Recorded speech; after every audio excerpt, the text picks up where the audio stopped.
One from among us has passed away, and giving honor to his father's work and history within the civil rights movement is his son, Jesse Jackson Jr., telling not only of that work, but of the man he knew as father.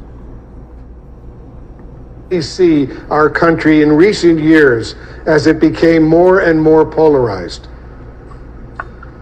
He was deeply troubled. I know that he had two communications with President Donald John Trump, encouraging him to look at men and women who paid their debt to society in full, of course, excluding, and I was very specific about that, to the extent that he was willing, excluding his son.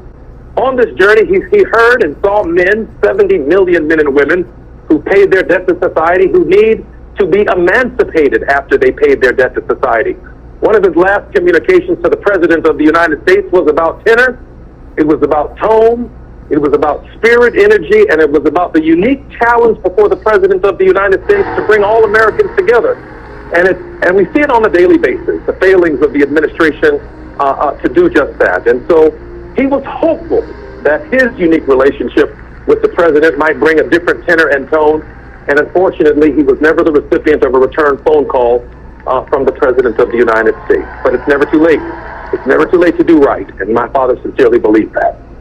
How do you think he would like the country and indeed the world to remember him?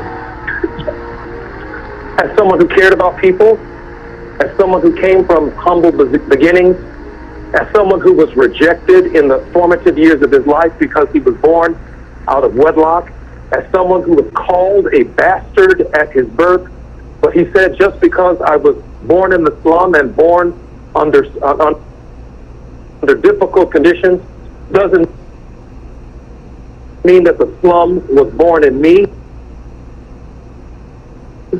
He said, I am somebody. He said, respect me, protect me, never neglect me. I am God's child. That was his mantra, because in so many ways, Wolf, it told his personal story. And Wolf, if I might, please let me allow me to end on this. I stayed on the couch last night next to my father in his bedroom. And about 12:35 this morning, I heard him take a deep sigh, even as he was connected to oxygen.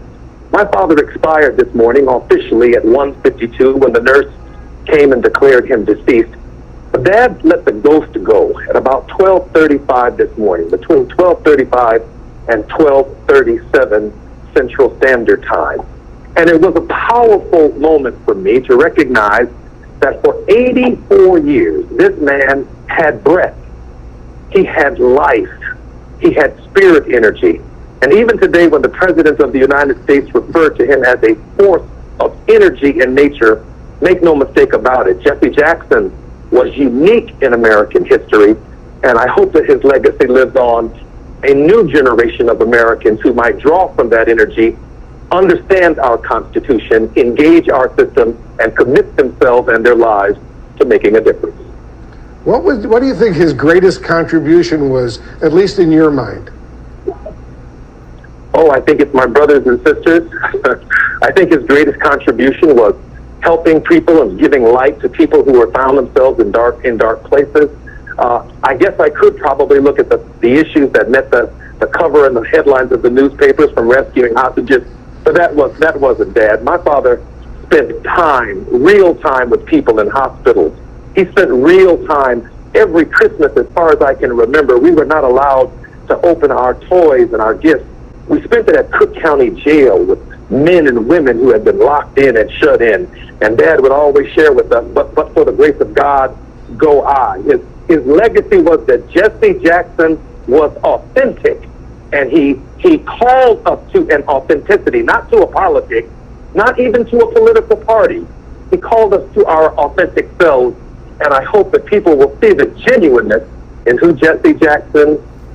It's hard for me to say it because my father is now a was and not an is, but he gave it up. He gave it his all. He gave it his all, and he reached out to everybody that he could. Wolf. He didn't care what color, and I'm so sorry. And he was so so concerned that people might have ever misinterpreted him. He tried to do the best that he could for all of us. Our deepest condolences to your loving family, Jesse.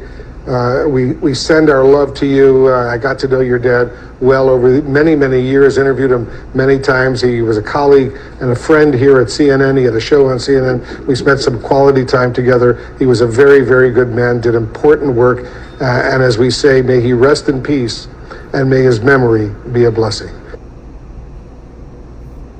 Indeed, may he rest in peace and may his memory be a blessing.